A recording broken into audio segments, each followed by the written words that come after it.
Van Hunt asked Halle Berry to marry him, but her answer shocked everyone. She still won't say yes to marriage after 5 years together. She learned something dark about love after 3 bad marriages. While building a secret business success, she pays 2 different ex-husbands thousands of dollars every month. She has more money and power than ever before at age 58. But one mistake in her medical care almost broke her faith. The real reason she doesn't want to get married again shows everything about her past relationships.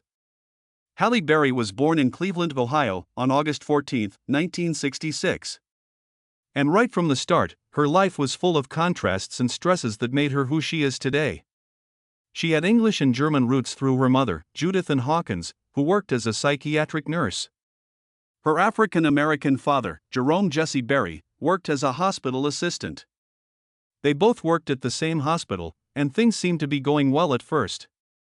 But the way things were in America at that time made a mixed-race family stand out in ways that a child should never have to see.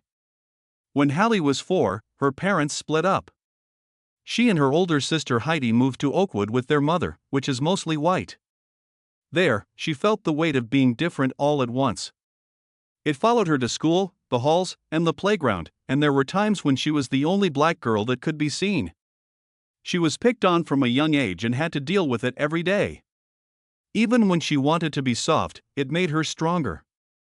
Her mother was strong as a single parent and tried to make sure her girls had a safe life. Still, Halle kept hearing that she was different from everyone else. Behind closed doors, the truth about her youth hurt even more. She saw close-up domestic abuse from the man she should have been able to trust when she was only 5 years old. She saw her dad hit her mom over and over again. Her mom was hit so hard some days that she could barely stand. She was kicked downstairs one time. One time, a wine bottle hit her in the head. Halle remembers hiding when her sister tried to help her, and the fear that came with those times stayed with her for years. That traumatic event stayed with her and shaped what she feared and what she hoped for as an adult. Later, she stated that she had gotten into abusive relationships, almost the same thing she had seen happen to other people. For some reason, she still dreamed of having a stable, caring family, something she never had as a child. She learned how to get by at Bedford High School by doing well. Aside from being prom queen, she was an honor student, edited the school newspaper, and cheered on the teams. Some people thought it was easy for her, but she had to work at it. She pushed herself because she thought that succeeding would help her fit in. It worked well enough to get her going. She then went to Cuyahoga Community College to study broadcast media after high school. Her dream job would be to work at a newspaper and tell stories in a calm voice. Then something changed inside her. She was sure she didn't want to write stories. She wished she could live them. In the worlds of beauty pageants, modeling, and acting, where confidence was just as important as skill, she did it. She learned how to fight for room when she was young. She was now ready to work hard to get a job. When she was 17, things changed quickly. She won the Miss Girl All-American pageant for Ohio in 1985, which was a big deal for a black girl at the time. That win put her in the public eye in a way she had never been in before. She won first place at Miss USA the next year, in 1986, and then became Miss Ohio USA. In the same year, she competed in Miss World and came in 6th place, making history as the first African-American woman to represent the United States in that contest. The judges at Miss USA gave her the best interview score, and then doors started to open for her. People saw her face in beauty pageants and put her firmly in talks she used to think she would never be a part of.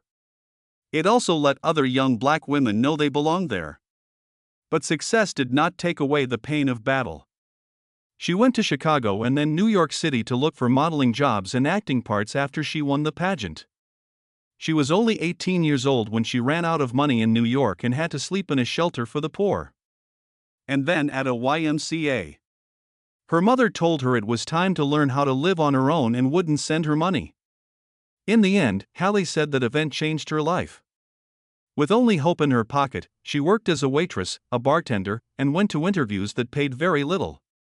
It was a rough start, and racism made things even worse.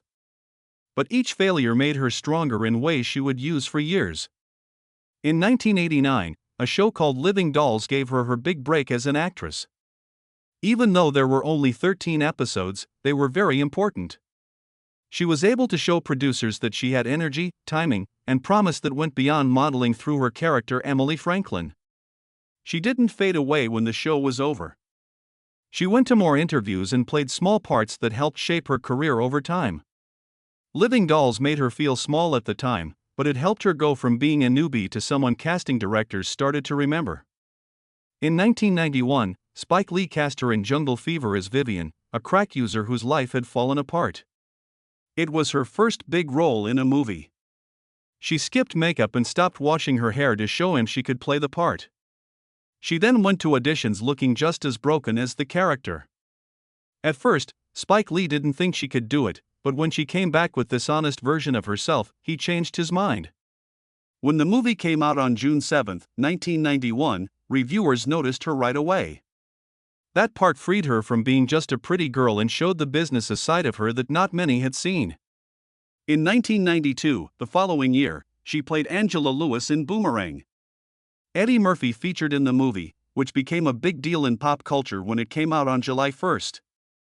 Robin Givens played the glamorous force, but Halle's soft, real character was the one that people connected with. People thought she was real. Boomerang made over $71 million around the world and helped her get a job in Hollywood as an established star. Black women in the 1990s were able to show what kind of romantic lead they could be. She kept picking parts that were important. In the 1995 movie Losing Isaiah, she played Kyla Richards, a mother who gave up on her baby son because she was addicted to crack.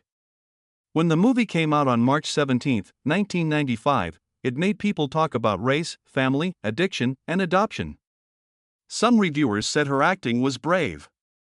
The movie wasn't a big hit, but her dedication made it hard to ignore how talented she was. She then went through one of her most famous changes in the 1999 HBO movie introducing Dorothy Dandridge. She took on the role of Dorothy Dandridge, who was the first black actress to be considered for an Oscar for Best Actress. People saw in her channel both the beauty and the pain of a woman who never got the credit she earned when the movie came out on September 19. Halle won a Golden Globe and an Emmy for the part. She also thought she was honoring someone whose story had been forgotten for too long. By the end of the 1990s, she was the kind of actor that Hollywood couldn't stay away from. She kept picking parts that needed her to be honest, change, and be brave. She broke the rules that black actors had to follow and showed that they could also have complicated stories. It was a slow climb based on risk, pain, drive, and the strength that came from getting through her own tough youth. In 2001, Halle Berry walked into Monsters Ball with an air of fearlessness that almost felt dangerous. Letitia Musgrove had a big part to play. It was full of sadness, racism, pain, and long stretches of raw feeling that would wear out any actor. Even her own agents told her not to make the movie because of some of the scenes. Even so, she said she would do something moving to end her career. She gave everything she had when the cameras were rolling. Her name was called for Best Actress at the 2002 Academy Awards. She was the first black woman to ever win in that category. She spoke in a shaking voice that this moment was for all the black women who had been seen but not named for so long. But the celebration had a strange weight to it because, as of 2025, no other black lady has done the same thing. At the same time, the moment was bright and lonely. She still won a Golden Globe, a BAFTA, and a Screen Actors Guild Award for the same part. Every year, though, more history grew around it. All of that was going on at the same time that another part of her work was getting better. In 2000, she took on Storm and the X-Men's white hair and calm demeanor. Everyone saw all of a sudden a black woman controlling the weather with her eyes and hands. Superhero movies don't usually have strong women of color in them, so just having her there changed things. In 2003, she was in X2, and then again in 2006, when Storm took over after Cyclops died and helped the team get through a tough time. By 2014, she came back from the future, older and smarter. Fighting in a broken world until the very end of her character's life. She once said that she understood how Storm felt because she had also felt like no one noticed her in Hollywood. Some critics hoped that the movies had given Storm more screen time, but people all over the world loved her, and it helped open doors that were previously closed. Right after this, there was another event that will live on forever in pop culture. In 2002, her role as Jinx Johnson in Die Another Day made her jump out of the water in an orange bikini, and everyone knew her as Ursula Andress. It became one of the most watched Bond scenes ever. They thought she was a great new type of Bond girl because she led and fought instead of just being there. Critics didn't like the show itself. But she stood out so much that producers even thought about making Jinx into a separate show. Even though it didn't happen, she said she was thankful to be a part of a franchise that was so big that its past went back generations. Then the fall happened. It came out in July 2004 with a $100 million budget and the hope that an Oscar winner could make a modern superhero hit. Instead, it started in third place with 16.7 million tickets and quickly fell in the rankings after that. Not enough money was made to cover the costs by the time screens closed. It had only made $82.4 million around the world. The movie got 8% on Rotten Tomatoes. It was torn apart by critics. People laughed at it. It also changed her success in a way that not many people saw coming. She had just won the most prestigious award an actor can get, but one bad performance turned into a shadow that followed her for years. Everyone was shocked by what she did next.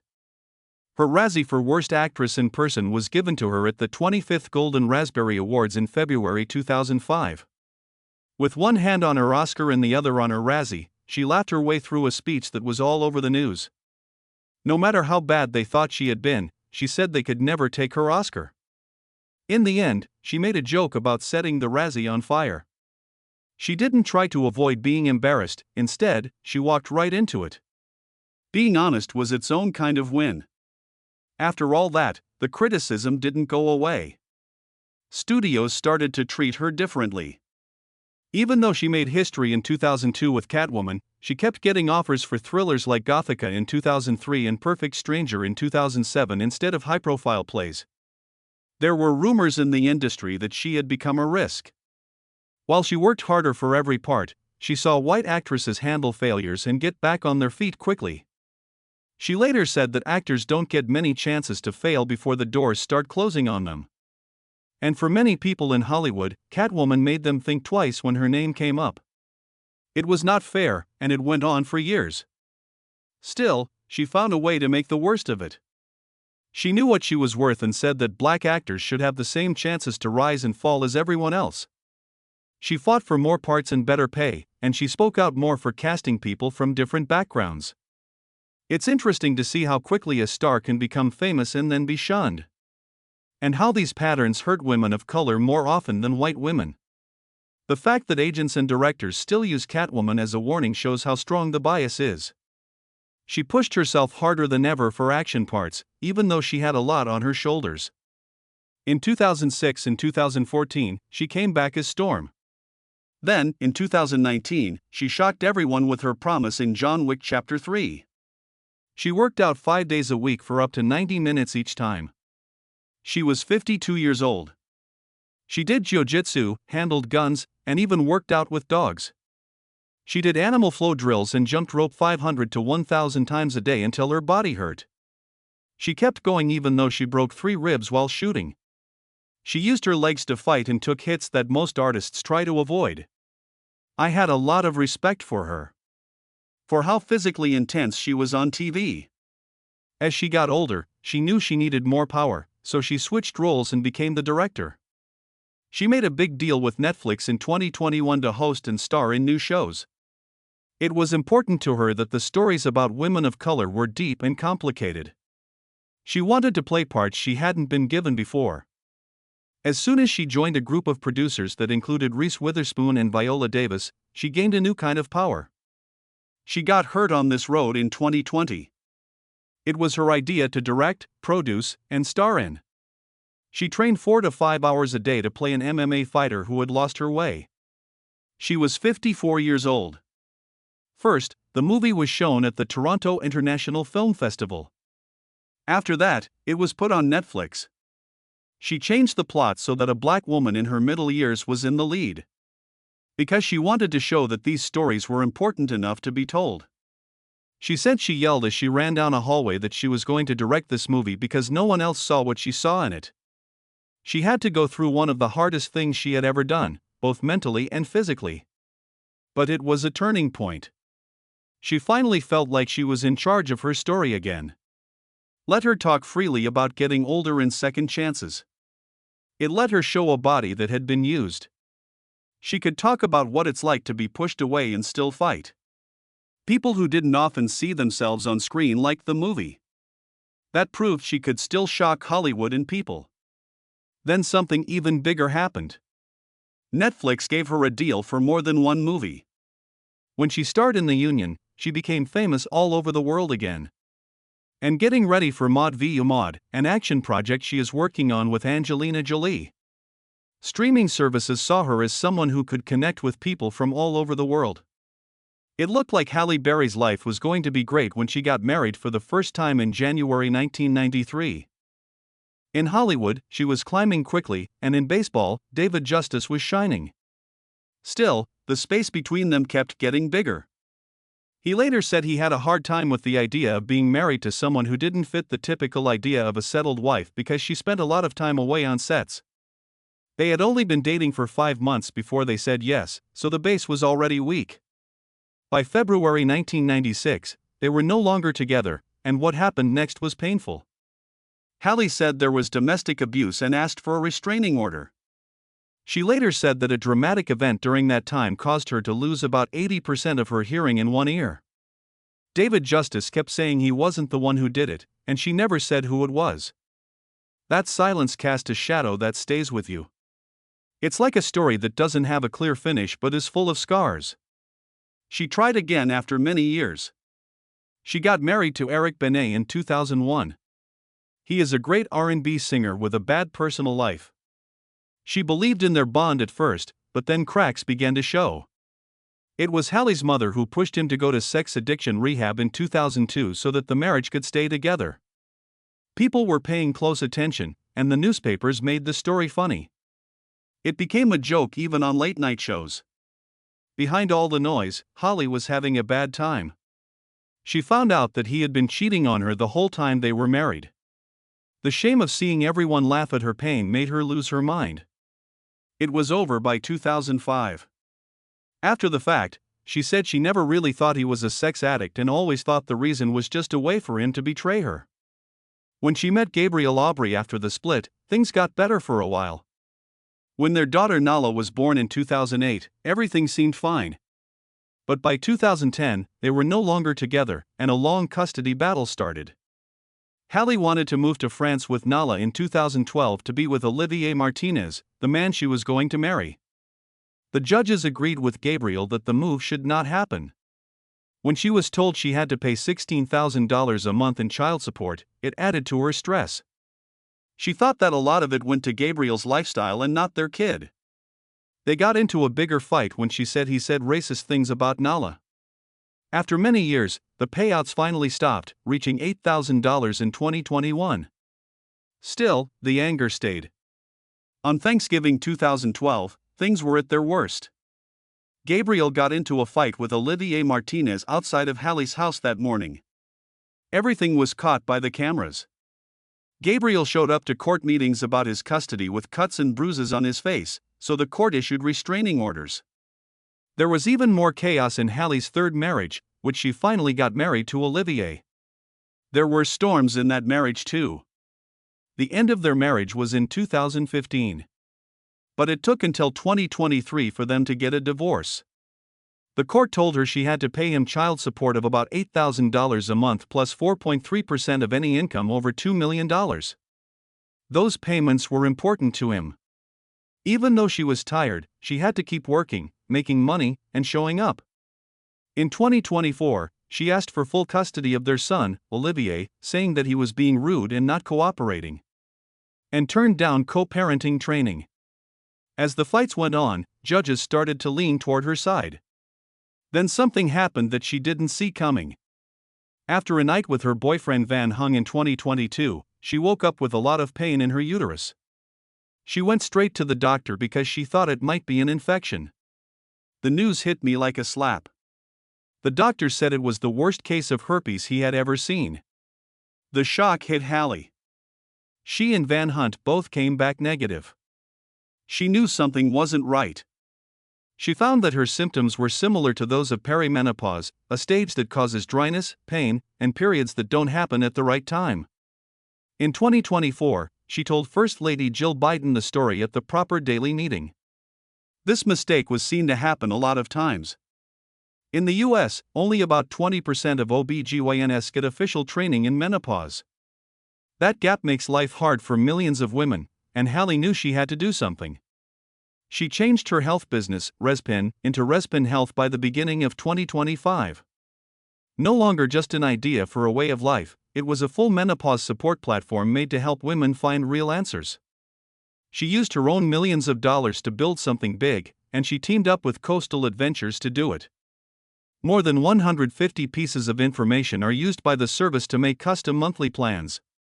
Women can now use private community areas, meet with experts, and talk to menopause specialists directly. Along with its fast growth, Respin Health had already helped over 50,000 women across the country by March 2025. Halle said she wanted every woman to feel like she was born again. That idea also made her want to work for the general good. She made a direct challenge to Gavin Newsom at the New York Times Deal Book Summit in December 2025.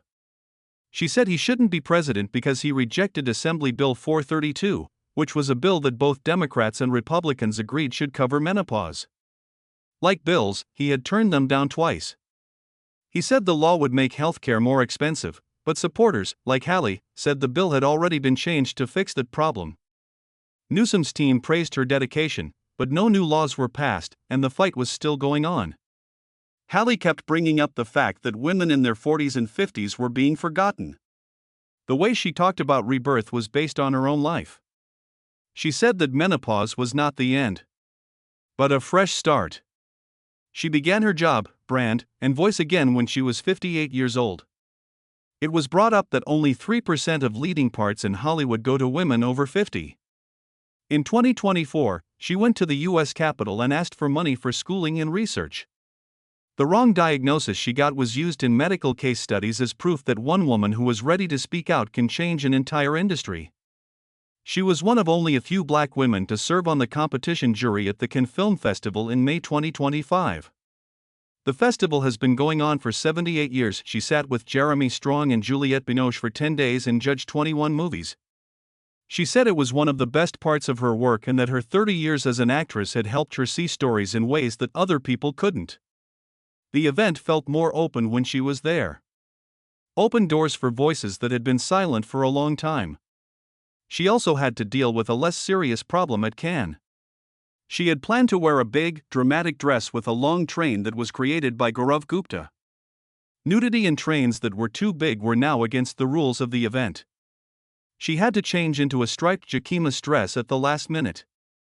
She laughed it off and said she would do what the rules said. Still, the event caused a lot of talk. Because the first dress was so beautiful. She still got a lot of attention on the red carpet, even after the change. She had gone back to the Met Gala for the first time in almost 10 years just a few days before, on May 5. She wore a Laquan Smith dress that was see-through and had Japanese bugle stitching on it. It took over 1,000 hours to make. She wore it with a diamond Cartier necklace and a short tuxedo jacket. For days, people talked about how they looked. She showed everyone that even though she was 58 years old, she still had the courage and spark to make any carpet her stage. In spite of everything, she stayed together with Van Hunt. They became friends in 2020 and met through that friend. By 2025, they had been together for 5 years. She didn't say yes right away when he asked her to marry him. Getting married before taught her to be careful. She told him she loved him and didn't need a ring to show it. Friends said he loved her very much, even though she said they might get married soon. When she was with him, she seemed calm, supportive, and aware. They were seen together at events and talked about little sweet things online. And it wasn't like the storms she had been through before. By 2025, she wasn't just a famous actor or star from the past. She spoke up for women who felt like they were being ignored. She began her platform to teach people about menopause and pushed for the Advancing Menopause Care and Midlife Women's Health Act. She talked about race, age, and how society tries to make women smaller as they get older. She called this part her time to figure out who she was.